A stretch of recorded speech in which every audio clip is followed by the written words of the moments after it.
Hello,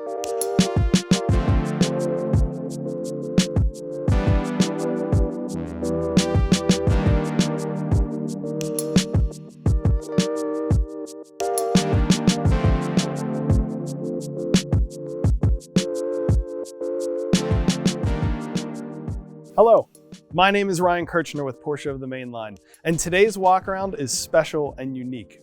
I want you to imagine being back in the 50s when the Porsche family was moving into their new facility in Stuttgart and putting out their very first car, the 356. That car was the genesis, the beginning of the entire Porsche brand. That car is what we have here today, but for a new era at Porsche. This is Porsche's first all-electric car. This is the Taycan, and this is soul electrified.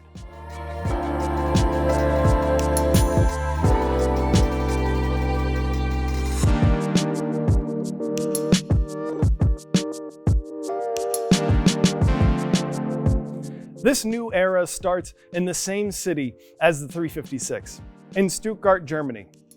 Things are a little bit different now though.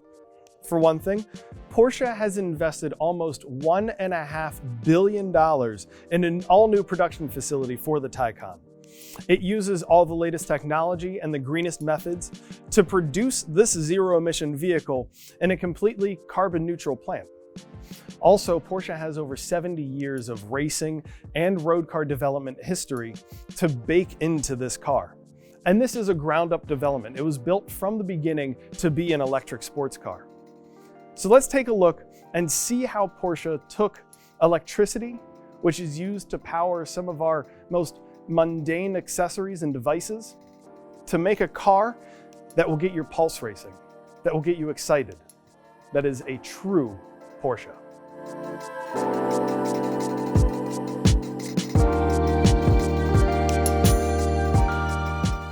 To start off, the design of this car is stunning. Porsche was able to bring together design cues from their heritage, but also new, unique, and futuristic elements. For example, you have the traditional high fender line here, but you have new floating LED headlights.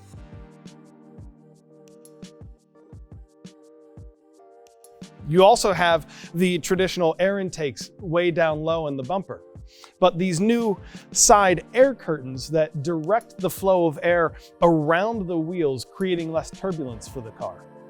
So this design is not only beautiful, but it's also functional. The Taycan has a coefficient of drag of only 0.22. To give you some comparison, that is actually the lowest coefficient of drag across the entire Porsche range. And it's also one of the lowest in the entire automotive industry. And part of the reason the Taycan is able to achieve that low coefficient of drag is because it is an electric car. Because you don't have to worry about drivetrain elements, you can seal off the entire underbody of the car. And because you don't have to worry about exhaust outlets, you can have a large diffuser back there that's able to clean up the air that's coming from the underside of the car and marry it with the air that's coming from over top of the car, giving the car as long of a range as possible. The size of the Taycan sits in between the 911 and the Panamera in Porsche's range. From the side, you can really see that classic 911 roofline. You also have the road-hugging stance and proportions that we've come to expect from Porsche.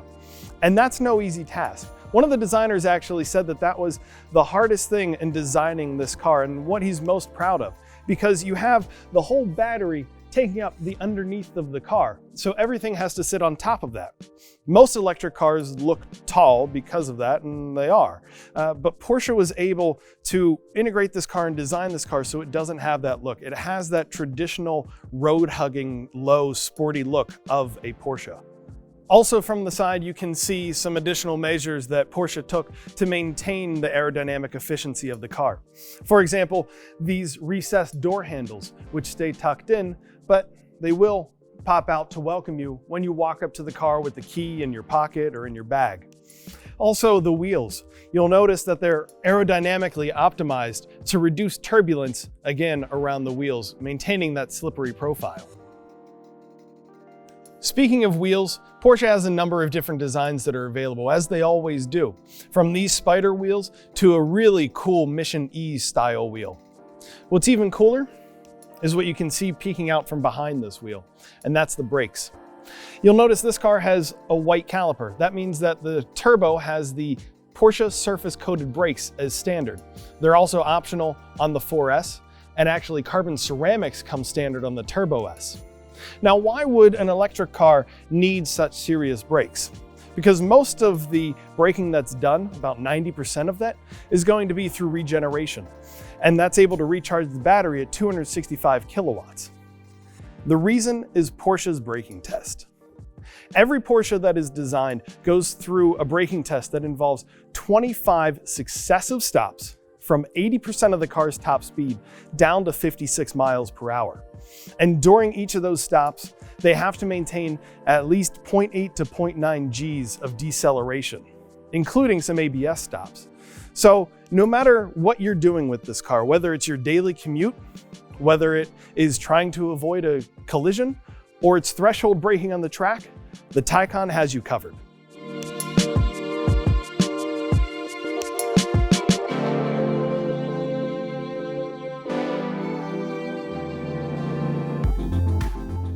So far, we've talked a lot about the design of the car, but let's talk about the real revolution of this car: the batteries, the performance, and the motors.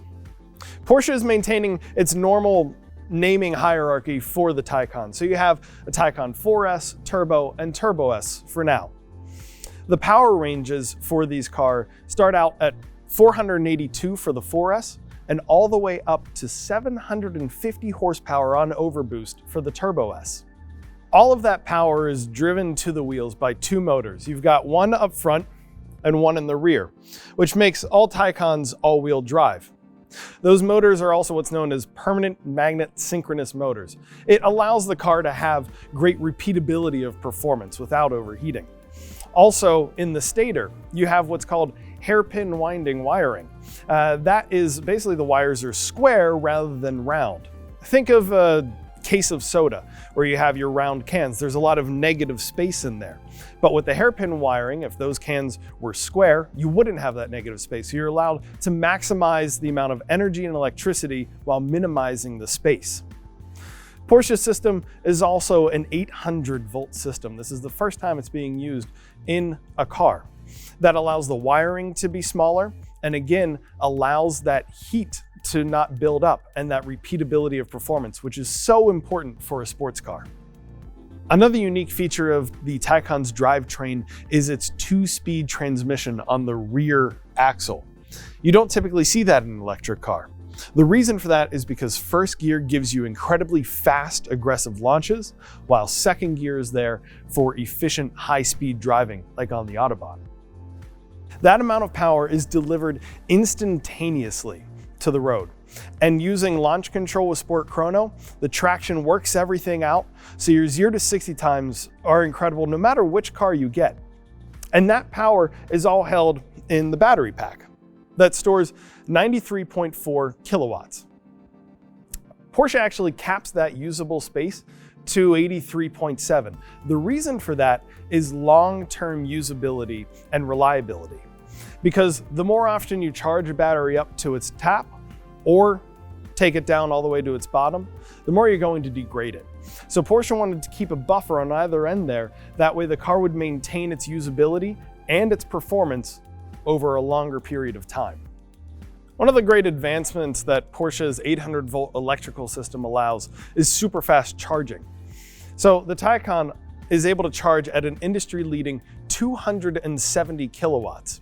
So that makes long distance trips a little bit easier because you're able to charge from 5% to 80% in only 22.5 minutes.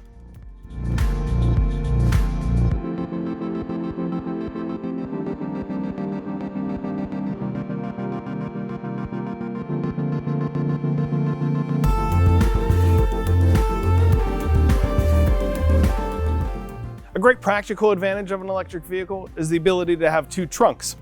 So you have one in the rear that's open with the press of a button right below the trunk. Space back here is about the same dimensions as a Panamera is. Also, the rear trunk space is expandable because you can easily fold down those rear seats flat with the press of a button by the headrest. You also have cutouts along the side to make it easy to get, say, golf clubs in there. You also have a front trunk, or a frunk, just like Porsche sports cars. A great area to be able to throw an additional bag or even your charging cables if you're traveling.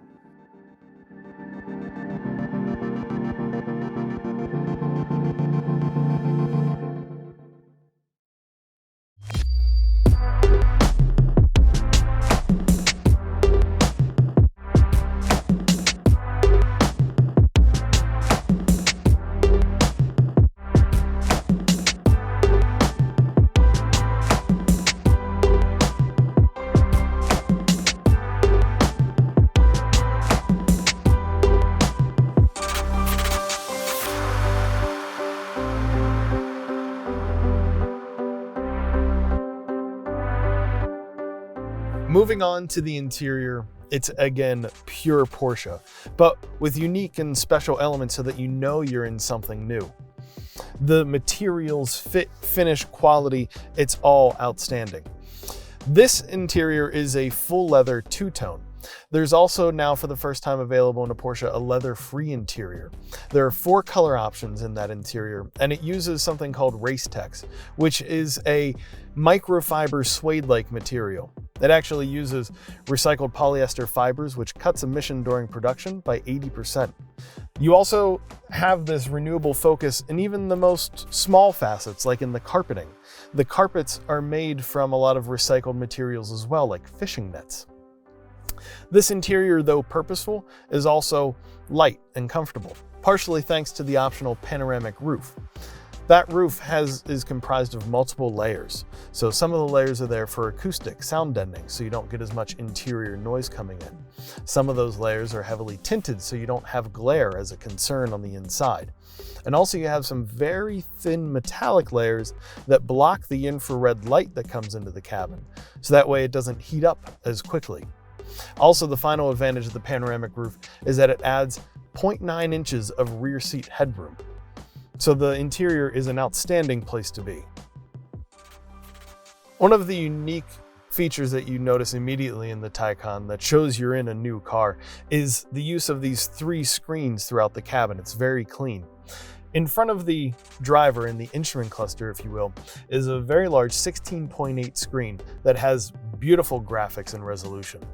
You'll also notice there's no need for a cover or hood over that because it's actually coated in an anti-reflective coating that significantly reduces glare, so it's not a concern.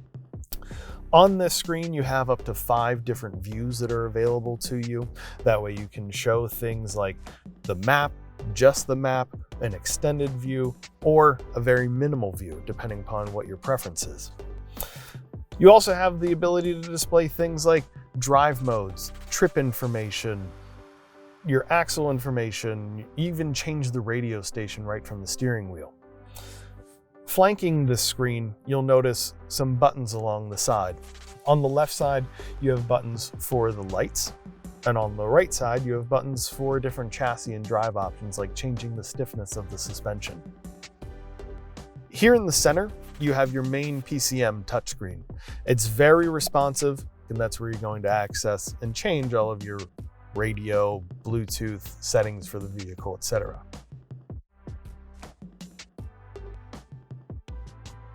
Finally, your screen down here in the raised center console. It offers a few different functions. First off, up at the top, you have some easy access buttons to get to items that you normally would use while driving, like navigation, media, phone, and your settings. Just hit those and it will change the PCM to that section. Here in the middle, you have your climate control adjustment. Dual zone climate is standard in the Taycan, and you're able to change all of those, including your heated and ventilated seats from here as well. Moving down below, there's a unique feature here with a trackpad. So while you're driving, if you wanted to, instead of touching, you could just scroll using a kind of cursor on here and then selecting different pieces in the PCM. It does require a bit of a push. That way you don't inadvertently activate something while driving along. You'll feel a vibration, a haptic feedback when you do that push. And you also have nice features like the ability to hold down climate control. So that way, if you need to adjust the temperature a lot, you can just hold that down and it will cycle through. Same thing for the volume. It's easier to use that way. The final thing on this haptic screen in the center is the ability to do multi-gesture control. So you can actually use your 2 fingers and scroll up to increase the volume and down to decrease it. In addition to easy use through the car's touchscreens, you also have Porsche's latest voice control system in the Taycan. You can activate it using the push of a button on the steering wheel, or just by saying, "Hey Porsche." What can I do? I'm feeling warm. It will be cooler soon. So you can see you can use multiple commands to change things in the car, such as temperature, vehicle settings, and even inputting navigation destinations. Speaking of navigation, all Taycans come with a charge planner as standard.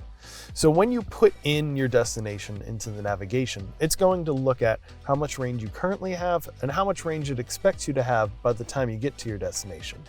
If you need to, it will plan in a charging stop or multiple along the way at various charging stations. When you have one of those charging stops planned into the route, you'll probably stop at an Electrify America station. Currently, there are 372 of those with over 1,200 plugs available across the highway network in the US, with even more coming online. Stopping there will allow you to charge as fast as possible. Up to 270 kilowatts will take your car from about 5% to 80% in only 22 minutes. That's the fastest charging time in the automotive industry right now. Also, when you're outside of home, there are over 20,000 level 2 and level 3 chargers available to the public. So no matter where you are, you'll be able to find a plug. In fact, most of your charging is going to be at home, overnight. It'll take about 9 to 10 hours when you install a 240 volt line at home. That way, for your typical commute back and forth to work, taking the kids to school, going out with friends, you might only charge once a week or every few days. So that's a lot about charging. But what about the range? Well, the EPA estimates the Taycan Turbo's range at 201 miles. The Turbo S will be a little bit less than that, and the 4S will be a little bit more than that. But the European standard actually rates the Taycan at 279 miles. So why that difference? Driving an electric car, the range depends on so many different factors. Such things as your driving style, the terrain, the temperature outside, whether it's really hot, really cold, just kind of in the middle, and even what temperature you have your HVAC set to. All of those factors can affect that range. So what you'll really get is probably somewhere in between those two numbers. So think of somewhere in that mid 200s ballpark. And we've seen that with our car driving around as well. But again, it really will depend on you and where you are. The good thing is that Porsche has a great range estimator here in the instrument cluster. It's going to look at the last 370 miles of your driving to give you an estimate of how much range you have currently. As that battery goes down and as you get close to being depleted, it's actually going to just look at the last 30 miles of driving. That way it gives you the best estimate it possibly can for how much range you have remaining. What drive mode you have the car in will also affect how quickly you go through the battery. Porsche customers will be familiar with the toggle here in the steering wheel to change between normal, sport, and sport plus modes. Each mode making the car a more aggressive setup, stiffening the chassis, sharpening the throttle response, making the car more track-oriented and sporty, and fun. The mode, though, that's new for the Taycan is range mode. So you adjust your toggle switch into range mode, and what that's going to do is maximize the efficiency of the car. It's going to do things like put your HVAC into eco mode. It's going to set a maximum speed for the vehicle. It will close the flaps and lower the car to maximize the aerodynamics of it. It's also going to only use second gear, which is the most efficient gear in the car. And it will decouple the rear drive when needed, like maintaining highway speed, and just drive the front wheels, which is the most efficient way to drive. That way you're able to get as many miles as possible out of a single charge.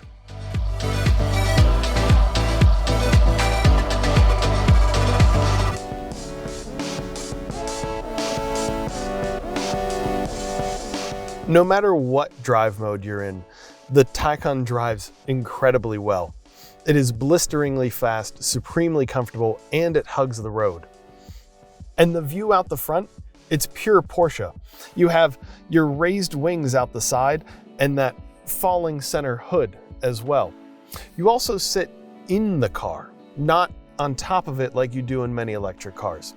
Same goes for the rear seat passengers. Porsche actually took out some of the battery cells from the floor and moved them into the center tunnel, and also created a second level of batteries under the rear seats to create these foot garages.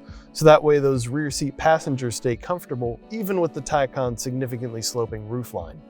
Room back there is comparable to a Macan if you've been in a Porsche recently. Also, while driving the car, you'll notice the steering feel. It feels communicative, it's well weighted. It feels like a 911's. There's a good reason for that, because the steering rack in the Taycan is actually taken from the new 911. So when you say that, there's a lot of truth to that. The braking feel is another piece that they absolutely nailed. It's a brake-by-wire system because you're going between the non-friction regenerative braking to also using the friction braking from those really big brakes. And the car stops incredibly well. And that braking feel, even though there's a lot going on in the background with that handoff between regenerative and friction braking and back and forth, you don't feel that in the pedal. It just feels like a normal brake. The road handling on the Taycan is superb. It has a low center of gravity thanks to the batteries being placed in the floor of the car, actually lower than the 911 center of gravity. And it just holds and hugs the road unbelievably well. But it's also super comfortable thanks to its standard adaptive air suspension. So you can change how soft or how firm the chassis is. It's amazing to drive, absolutely. And it truly drives like a Porsche. Thankfully, all of that performance is repeatable thanks to Porsche's focus on the thermal management of the car. It's able to direct heating or cooling to where it needs, that way the car doesn't overheat its battery or its drivetrain. They're even able to monitor the temperature of each individual cell of the battery. It's really amazing stuff. Also, standard in the car is Porsche's heat pump, which will take excess heat from the drivetrain and use it to heat the cabin. It's really helpful for us in the colder climates because it significantly increases the range on the car. Really, the inside of the Taycan is an incredible place to be, no matter which seat you're sitting in. But the really special seat is the one behind the steering wheel.